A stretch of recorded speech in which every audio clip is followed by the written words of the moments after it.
Student नमस्कार, मैं सतीश सिंह। आज इस वीडियो में आप लोगों को लेसन नंबर 14 गोलीय पृष्ठों पर प्रकाश का अपवर्तन लेंस, इस लेसन के 4 न्यूमेरिकल 24, 25, 26 और 27 जो कि वेरी मोस्ट इम्पॉर्टेंट हैं आपके एग्ज़ाम के लिए।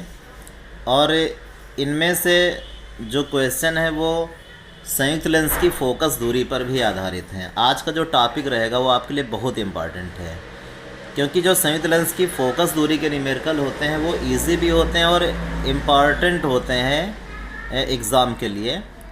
और ऐसा आपको जब अनसॉल्व्ड पेपर हल करेंगे तो आपको वहाँ पे मिलेगा, ऐसे क्वेश्चन आपको बहुत रिपीट होंगे। तो इन क्वेश्चनों को आप अच्छे से समझेंगे। और इसके पहले के जो क्वेश्चन है आप पहले वाले वीडियो में देख सकते हैं। वहाँ पे आपको 1 से लेकर 23 नंबर तक पूरे के पूरे न्यूमेरिकल सॉल्व करके हमने दिखा दिए हैं, आप उन्हें समझ सकते हैं। तो एक उत्तल लेंस की फोकस दूरी 20 सेंटीमीटर है। उसे किसी वस्तु से कितनी दूर रखें कि उसका 2.5 गुना बड़ा प्रतिबिंब पर्दे पर बन जाए। तो ऐसे क्वेश्चन आप लोगों ने देखे होंगे, इंटर पढ़ रहे हैं तो काफ़ी अब टाइम भी हो गया है, तो आपको इतना तो आभास हो चुका है कि क्वेश्चन कौन से इम्पॉर्टेंट होते हैं और कौन से नहीं। तो ऐसे क्वेश्चन आपको अक्सर इम्पॉर्टेंट ही मिले होंगे जो रिपीट होते रहते हैं, क्योंकि जितने भी आवर्धन के क्वेश्चन होते हैं वो परीक्षा में ज़रूर आते हैं। तो सबसे पहले हम देखते हैं कि एक उत्तल लेंस की फोकस दूरी 20 है। उत्तल लेंस की फोकस दूरी है, इसलिए इसको हम पॉजिटिव नोट करेंगे। F = 20 सेंटीमीटर प्लस का 20। उसे किसी वस्तु से कितनी दूरी पर रखें, इस लेंस को वस्तु से कितनी दूरी पर रखना है। और आपको ये मालूम है कि यदि हम इसका रफ फिगर बना के आपको समझाएं तो ज़्यादा अच्छा रहेगा। इस तरीके से ये अगर वस्तु है तो ये पूछ रहा है कि इस वस्तु को इस लेंस से कितनी दूर रखें। तो आप जानते हैं कि लेंस और वस्तु के जो बीच की दूरी होती है उसको U कहा जाता है। इसका मतलब यह है कि इस क्वेश्चन में हमको U = निकाल के दिखाना है कि इसका पर्दे पर 2.5 गुना बड़ा प्रतिबिंब बने।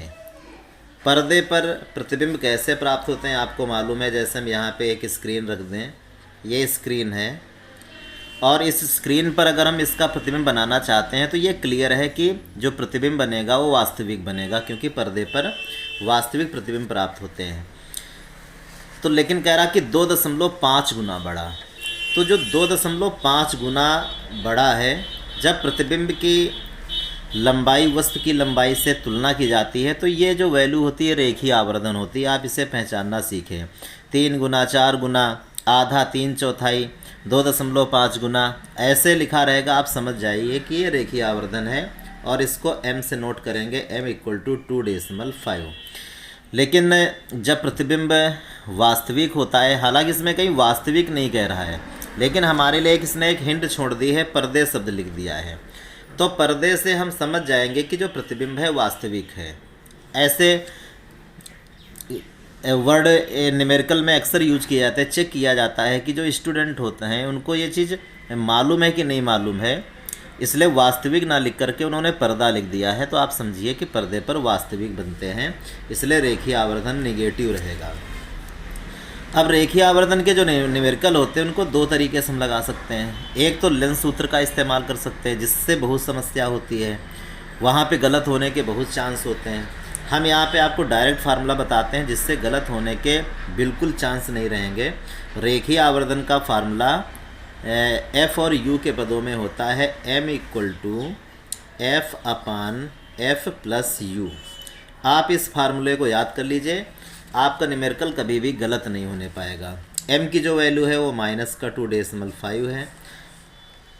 F की वैल्यू इसमें +20 दी गई है, यहाँ पे +20 रखेंगे। और ये जो F है इसकी भी जगह हम +20 रखते हैं और प्लस में U की वैल्यू हमको निकालना है। इसके बाद ऐसा करते हैं कि इनका क्रॉस मल्टीप्लाई करते हैं, इसका इससे मल्टीप्लाई कर लेते हैं -2.5 का इन दोनों ही पदों से, और आ जाएगा = में 20। जब -2.5 का 20 से करेंगे तो माइनस में 50.0 आएगा।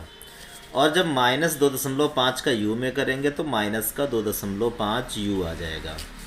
इसके बाद इस -2.5 u को हम इधर LHS की तरफ लेकर आते हैं तो 2.5 u इक्वल टू, और इस प्लस के 20 को हम -50 के पास लेकर जाते हैं तो यहाँ पे प्लस है, जब RHS में लेकर जाएंगे तो -20 हो जाएगा और ये -50 यहाँ पे लिखा रहेगा।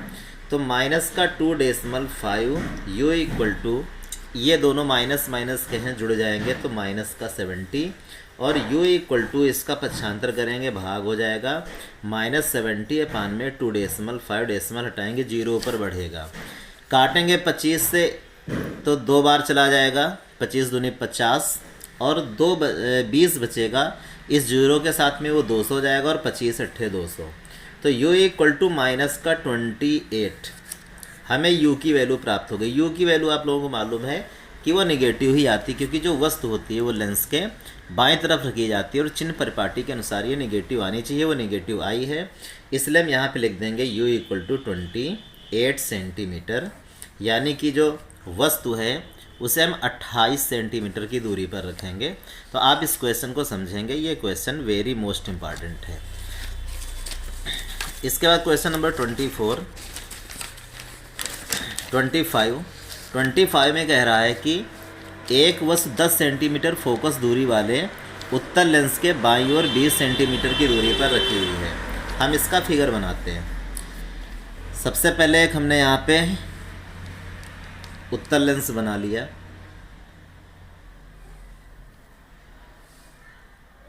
और ये कह रहा कि एक वस्तु 10 सेंटीमीटर फोकस दूरी वाले उत्तल लेंस, इस उत्तल लेंस की जो फोकस दूरी है वो 10 सेंटीमीटर है। हम यहाँ पे लिख लेते हैं। बाईं ओर 20 सेंटीमीटर की दूरी पर एक वस्तु रखी है, इसके बाईं ओर यहाँ पे एक वस्तु रख दी जाती है, और ये कह रहा है कि जो वस्तु है वो 20 सेंटीमीटर की दूरी पर रखी है।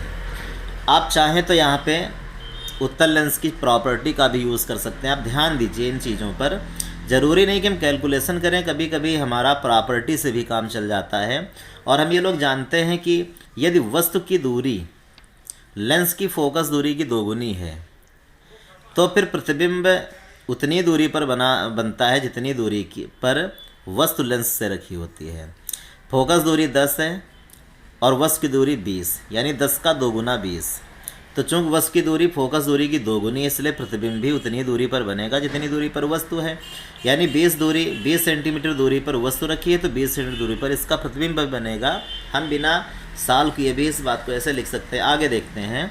इस लेंस के दाईं ओर 30 सेंटीमीटर की दूरी पर 12.5 सेंटीमीटर फोकस दूरी का एक अन्य उत्तल लेंस रखा है। तो हमने इसके दाएं तरफ 30 सेंटीमीटर की दूरी पर एक और उत्तल लेंस यहाँ पे रख दिया, और इसकी फोकस दूरी जो है वो 12.5 सेंटीमीटर है। ये 30 सेंटीमीटर की दूरी पर यहाँ पे एक और उत्तल लेंस रखा गया। तो कह रहा कि अंतिम प्रतिबिंब की स्थिति आवर्धन प्रकट ज्ञात कीजिए। हम सब कुछ निकाल लेंगे यहाँ पे, और फिगर बनाने के लिए नहीं कह रहा, लेकिन हम आपको समझाने के लिए यहाँ पे फिगर बनाते हैं। तो चाहे तो इसको हम प्रॉपर्टी लिख करके, या चाहे तो इसको हम हल भी कर सकते हैं। दोनों तरीके हमारे पास हैं। अगर हम प्रॉपर्टी पर देखेंगे तो चूंकि ऐसा लिखेंगे कि चूंकि वस्तु की दूरी लेंस की फोकस दूरी की 2 गुनी है, इसलिए प्रतिबिंब 20 सेंटीमीटर दूरी पर बनेगा। वस्तु 20 पर है, प्रतिबिंब भी 20 पर बनेगा। और चाहे तो इसको हम हल कर सकते हैं, और हल अगर करेंगे तो सबसे पहले हम लिखेंगे प्रथम लेंस के लिए।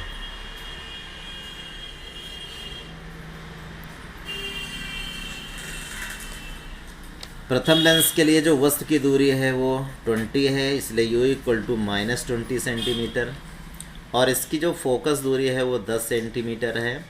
हम पहला लेंस इसका प्रतिबिंब कहाँ बनाएगा इसको ज्ञात करेंगे। तो v equal to question mark 1/f equal to 1/v minus 1/u से लेंस सूत्र से हम प्रतिबिंब की दूरी निकाल सकते हैं।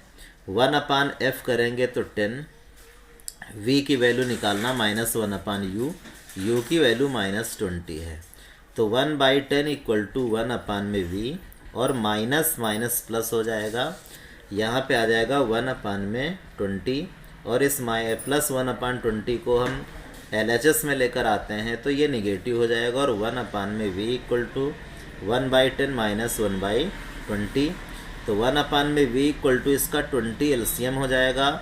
10 से 20 को भाग करोगे तो चला जाएगा 2 बार, माइनस में 20 से 20 में भाग करेंगे तो 1 बार चला जाएगा।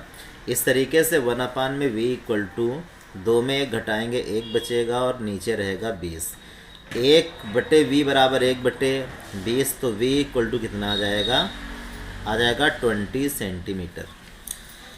तो यहाँ पे 20 सेंटीमीटर इसका आंसर निकल के आया। और यही चीज़ हम प्रॉपर्टी में लिखते तो इतनी सारी लाइनें यहाँ पे बच सकती थी।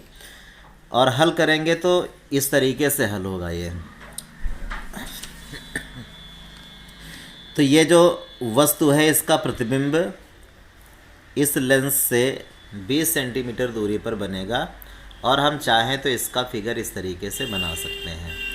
यहाँ पे 20 सेंटीमीटर दूरी पर प्रतिबिंब इस तरीके से बन जाएगा। ये पहला प्रतिबिंब है इसलिए इसको हम I1 लिख लेते हैं। 20 सेंटीमीटर दूरी पर ये प्रतिबिंब बना।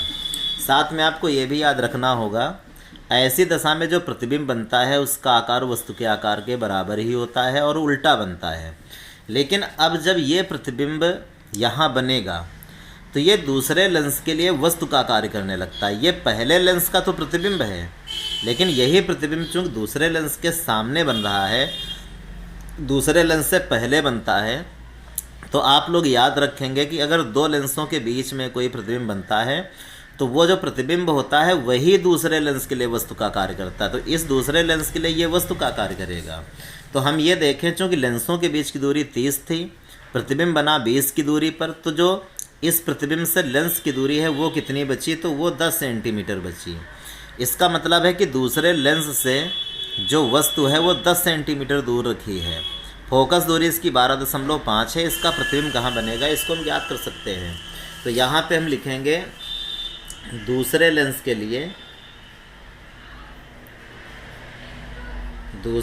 के लिए वैल्यू नोट कर लें। सबसे पहले तो वस्तु की दूरी कितनी रहेगी 10 सेंटीमीटर, और चूंकि बाईं तरफ है इसलिए नेगेटिव रखेंगे। और फोकस दूरी उसकी आपको मालूम थी कि 12.5 सेंटीमीटर है। और इसका प्रतिबिंब कहाँ बनेगा ये हमको निकालना है। एक बार फिर हम यहाँ पे लेंस सूत्र लगाएंगे तो 1/f equal to 1/v minus 1/u, यही फार्मूला यहाँ पे अप्लाई करते हैं। तो 1/f 12.5, 1/v प्रतिबिंब की दूरी हमको निकाल के दिखानी है, और माइनस में 1/u वस्तु की जो दूरी है वो -10 है। तो दशमलव यहाँ से हटाते हैं, ऊपर एक जीरो बनेगा 10 और बटे 125, इसको हम 5 से काटते हैं 2 बार जाएगा और यहाँ पे काटेंगे तो 25 आ जाएगा। इस तरीके से 2 और बटे में 25 बराबर 1/v माइनस माइनस प्लस हो जाएगा और 1/10। इस 1/10 को हम इधर लेकर आते हैं LHS में, तो ये प्लस का था, इधर आएगा तो माइनस में हो जाएगा। इस तरीके से 1/v इक्वल टू 2/25 माइनस में 1/10। 1/v इक्वल टू 25, 10 का LCM लेंगे तो आ जाएगा 50। 25 से 50 में भाग करेंगे 2 बार जाएगा, और उस 2 का ऊपर 2 से गुणा होगा तो आ जाएगा 4। 10 का 50 में भाग करेंगे 5 बार जाएगा, और तब यहाँ पे 5 लिखेंगे। तो 1/v इक्वल टू 4 में 5 घटाओगे माइनस का 1 बचेगा और अपान में 50। इस तरीके से v इक्वल टू माइनस का 50 सेंटीमीटर। अब आप यहाँ पे ध्यान से देखिए, जो दूसरा लेंस है वो अपना प्रतिबिंब 50 सेंटीमीटर दूर बनाएगा, लेकिन आंसर हमको नेगेटिव में प्राप्त हो रहा है। और चिन्ह परिपाटी आप समझ चुके हैं कि नेगेटिव आने का मतलब है कि जो प्रतिबिंब बनेगा वो लेंस के बाईं ओर बनेगा। बाईं ओर बनेगा, ये लेंस है इसके बाईं तरफ यानी इस साइड में, इधर नहीं बनेगा। तो जब ये इधर बनेगा और वो भी कितनी दूरी पर, 50 की दूरी पर, तो आप एक बार चित्र देखें। इस लेंस से जब 50 की दूरी पर हम उसका प्रतिबिंब बनाएंगे तो 30 तो लेंसों के बीच की दूरी है और 20 है वस्तु की दूरी, यानी 30 और 20 50। इसका मतलब प्रतिबिंब यहाँ पे बनेगा, इस लेंस से 50 सेंटीमीटर की दूरी पर बनेगा। तो 30 और 20 50 इन दोनों के योग के बराबर है। तो प्रतिबिंब यहाँ पे बनेगा ऐसे, इस जहाँ पे वस्तु रखी है उसके ठीक नीचे बनेगा और इस तरीके से बनेगा। यहाँ पे प्रकाश किरणें ऐसे जाएंगी और प्रकाश किरणें जब यहाँ पे ऐसे जाएंगी तो ऐसे प्रकाश की किरण निकलेगी ऐसे। तो जो प्रकाश की किरणें हैं वो इस तरीके से जब जाएंगी तो वो आगे मिलेंगी नहीं, लेंस से निकलने के पश्चात इनके बीच दूरी बढ़ती जा रही है, आगे नहीं मिलेंगी, लेकिन जब पीछे किरणों को बढ़ाएंगे तो यहाँ पर मिलेंगी। तो चूँकि प्रकाश किरणों को पीछे बढ़ाने पर ये यहाँ पे प्रतिबिंब बनेगा, इसलिए ऐसे जो प्रतिबिंब होते हैं वो आभासी होते हैं। तो ये प्रतिबिंब कैसा रहेगा? आभासी रहेगा। तो हमसे पूछ रहा था अंतिम प्रतिबिंब की स्थिति क्या होगी, तो हम लिख देंगे दूसरे लेंस के बाईं ओर 50 सेंटीमीटर की दूरी पर, यानी कि वस्तु के नीचे लिख सकते हैं। तो सीधे हम यही लिख देंगे, वस्तु के ठीक नीचे बनेगा, वस्तु के ठीक नीचे प्रतिबिंब बनेगा। ये हमारा आंसर हो जाएगा। और कह रहा आवर्धन ज्ञात करके दिखाइए। तो इसका जब रेखीय आवर्धन हम निकालेंगे तो रेखीय आवर्धन का सूत्र आपको मालूम चल चुका है कि m बराबर v बटे में u होता है। तो v का मान इसमें कितना है? माइनस का 50 है और u का मान कितना है? माइनस का 10। काटेंगे, माइनस माइनस कटेगा और आ जाएगा 5। इसका मतलब जो रेखीय आवर्धन है वो 5 है। तो इसका ठीक मतलब है जो प्रतिबिंब बनेगा, रेखीय आवर्धन 5 का मतलब 5 गुना। तो जो प्रतिबिंब की लंबाई होगी वो वस्तु की लंबाई की ठीक 5 गुनी होगी, इसका मतलब ये है। और प्रकृति ज्ञात करके दिखाइए। तो जो इसकी प्रकृति है वो आप समझ चुके हैं, वो कैसी है? चूँकि प्रकाश किरणों को पीछे बढ़ाने पर मिल रहा है, इसलिए प्रकृति में इसकी हम लिखेंगे आभासी और उल्टा, आभासी और उल्टा। तो ये इसकी प्रकृति हो जाएगी। तो ये क्वेश्चन वेरी मोस्ट इम्पॉर्टेंट है, आप इसे अच्छे से समझ लेंगे। इसके बाद क्वेश्चन नंबर 26, बहुत इंपॉर्टेंट क्वेश्चन ये, और ये संयुक्त लेंस की फोकस दूरी पर आधारित है। पहली बार ये क्वेश्चन होने जा रहा है।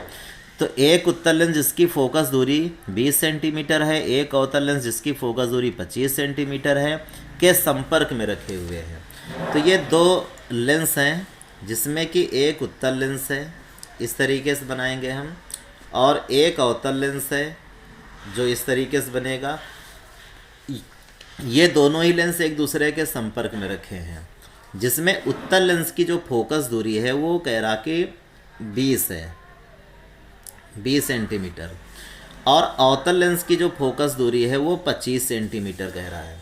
तो जो संयुक्त लेंस की फोकस दूरी के सवाल होते हैं उनमें दोनों लेंसों की फोकस दूरी को f1 और f2 से नोट करते हैं।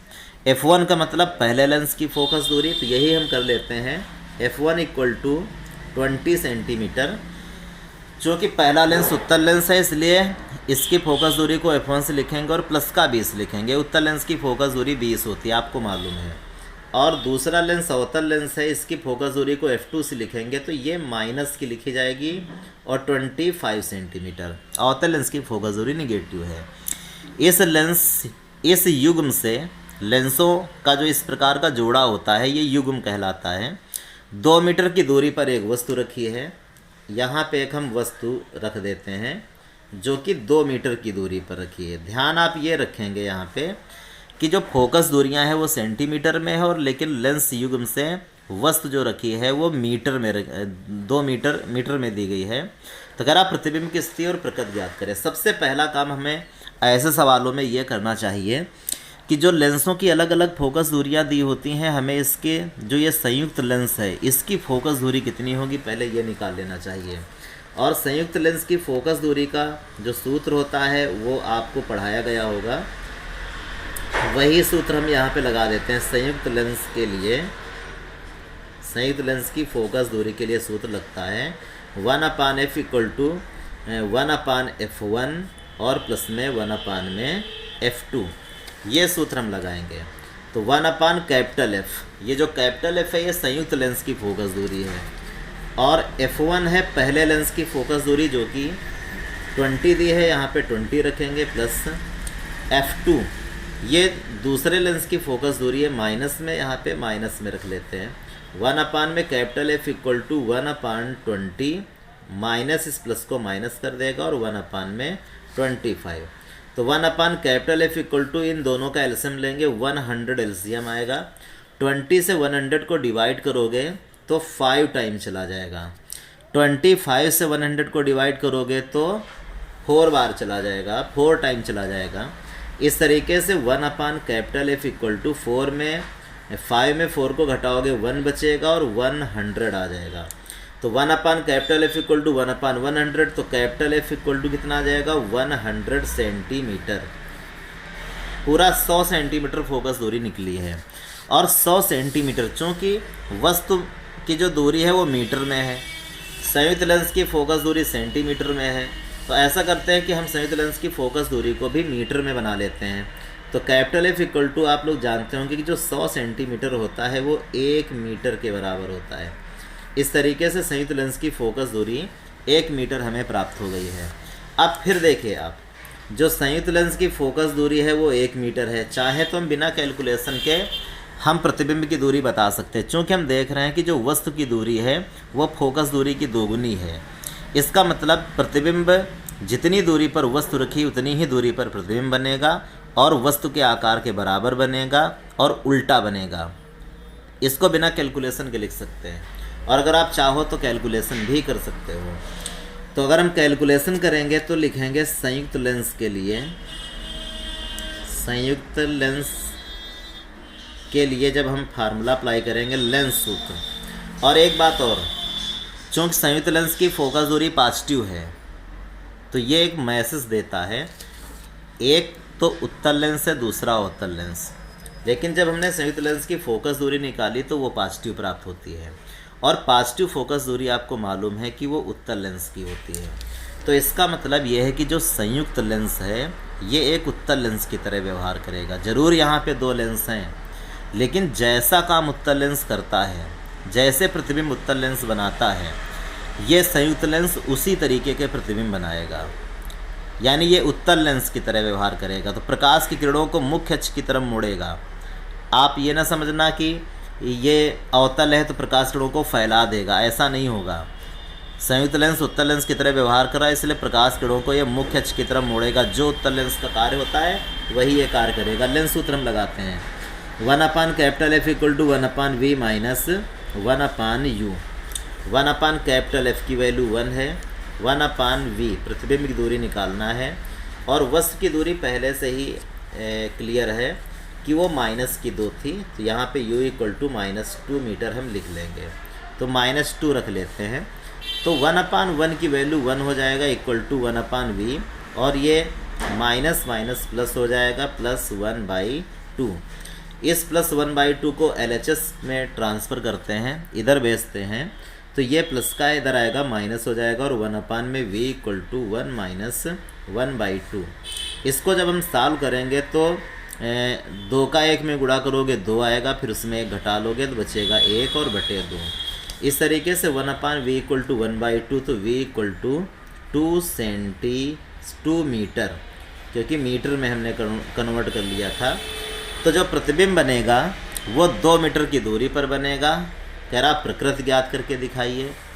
तो प्रकृत आपको मालूम है, चूँकि प्लस की वैल्यू आई है, तो जो प्रतिबिंब बनेगा वो लेंस के दाईं ओर बनेगा, और दाईं ओर बनने वाले जितने भी प्रतिबिंब होते हैं वो सब वास्तविक होते हैं। तो यहाँ पे हम प्रकृत लिख देंगे वास्तविक, और वास्तविक प्रतिबिंब उल्टे होते हैं, इसलिए हम उल्टा लिखेंगे।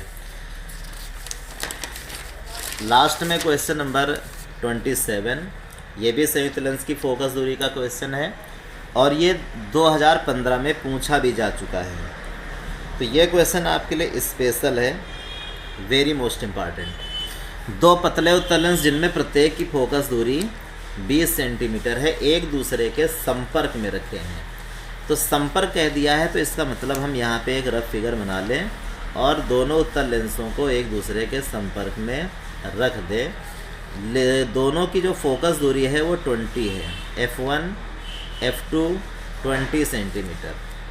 यहाँ नोट भी हम कर लेते हैं, F1 इक्वल टू 20 सेंटीमीटर और F2 इक्वल टू भी 20 सेंटीमीटर। चूँकि दोनों ही उत्तल लेंस है, कॉन्वेक्स लेंस है, इसलिए दोनों की जो फोकस दूरी है वो पॉजिटिव होगी।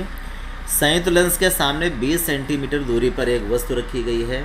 यहाँ पे एक वस्तु 20 सेंटीमीटर की दूरी पर रख दी गई है, ये वस्तु है।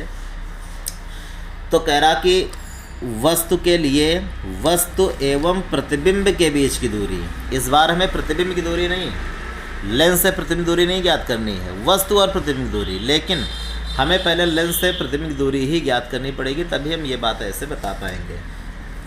तो पहला काम ये करते हैं कि जो संयुक्त लेंस है पहले हम इसके लिए फोकस दूरी निकालते हैं। तो संयुक्त लेंस के लिए फार्मूला अप्लाई करोगे संयुक्त लेंस की फोकस दूरी वाला, वो 1/f = 1/f1 प्लस में 1/f2 होता है। तो 1/, में कैपिटल F = 1/f1 कितना है 20 है, और ये भी है 20। 1/, कैपिटल F = 20 हो जाएगा एलसीएम। भाग करेंगे एक बार जाएगा, यहाँ भाग करेंगे एक बार जाएगा, और 2/, में 20 काटेंगे तो आ जाएगा 1/10। तो 1/, कैपिटल F = 1/10 आंसर हमें प्राप्त हुआ। तो F = आ जाएगा 10 सेंटीमीटर। फिर एक बार वही प्रॉपर्टी, चूँकि संयुक्त लेंस की जो फोकस दूरी है वो हमें 10 सेंटीमीटर प्राप्त हुई, और हमने देखा कि जो वस्तु की दूरी है वो संयुक्त लेंस की फोकस दूरी की दोगुनी है। तो इसका मतलब ये है कि इसका जो प्रतिबिंब बनेगा हम पहले से ही समझ जाएं कि वो 20 सेंटीमीटर दूर ही बनेगा। ये रूल होता है, अगर फोकस दूरी की दोगुनी दूरी पर वस्तु रखी है तो प्रतिबिंब भी उतनी ही दूरी पर बनता है जितनी दूरी पर वस्तु रखी होती है, यानी प्रतिबिंब 20 सेंटीमीटर दूर बनेगा। और अगर कैलकुलेशन से निकालेंगे तब भी यही निकल के आएगा, और हम निकाल के दिखा भी देते हैं, क्योंकि हम जानते हैं कि 1/, capital F = 1/v - 1/u formula होता है। 1/, कैपिटल F 10, 1/v निकालना है, और u की जो वैल्यू है वो हमें मालूम है कि 20 सेंटीमीटर ये वस्तु की दूरी है। तो यहाँ पे -20 रख लेंगे, तो 1/10 = 1/, में v, और माइनस माइनस प्लस हो जाएगा 1/20 आएगा। इस प्लस 1/20 को LHS में भेजेंगे तो इधर आएगा 1/10 में घट जाएगा, तो बचेगा यहाँ पे 1/v बराबर 1/10 और माइनस का 1/20। तो 1/v = 20 इसका एलसीएम हो जाएगा। 10 से डिवाइड करोगे 20 को 2 टाइम चला जाएगा, और 20 से 20 को डिवाइड करोगे 1 टाइम चला जाएगा। इस तरीके से 1/, में v = 2 में 1 सब्ट्रैक्ट कर लेंगे, 1 बचेगा और नीचे आ जाएगा 20। तो v = 20 सेंटीमीटर। जो प्रतिबिंब बनेगा वो 20 सेंटीमीटर दूर बनेगा। आंसर हमसे क्या कर रहा था, कह रहा था वस्तु और प्रतिबिंब के बीच की दूरी याद करो। बिल्कुल क्लियर हो गया है। वस्तु और प्रतिबिंब के बीच की दूरी अगर ज्ञात करोगे तो लेंस से वस्तु की दूरी 20 और लेंस से प्रतिबिंब दूरी 20, तो दोनों को अगर हम जोड़ देंगे तो 20-20 क्या हो जाएगा 40 हो जाएगा। तो इस तरीके से यहाँ पे लिखा जा सकता है वस्तु तथा प्रतिबिंब की बीच की दूरी, प्रतिबिंब के बीच की दूरी बराबर 20 प्लस में 20 बराबर 40 सेंटीमीटर। और प्रतिबिंब चूँकि लेंस के दाईं तरफ बनता है, इसका मतलब इसकी जब हम प्रकृति ज्ञात करेंगे तो वास्तविक होगी, वो पूछा नहीं जा रहा है। तो ये 40 सेंटीमीटर इसका आंसर आ जाएगा। तो ये क्वेश्चन वेरी मोस्ट इंपॉर्टेंट है, और संयुक्त लेंस की फोकस दूरी के सभी क्वेश्चन इंपॉर्टेंट होते हैं। आप इनकी प्रैक्टिस बीच बीच में करते रहिए। Thank you.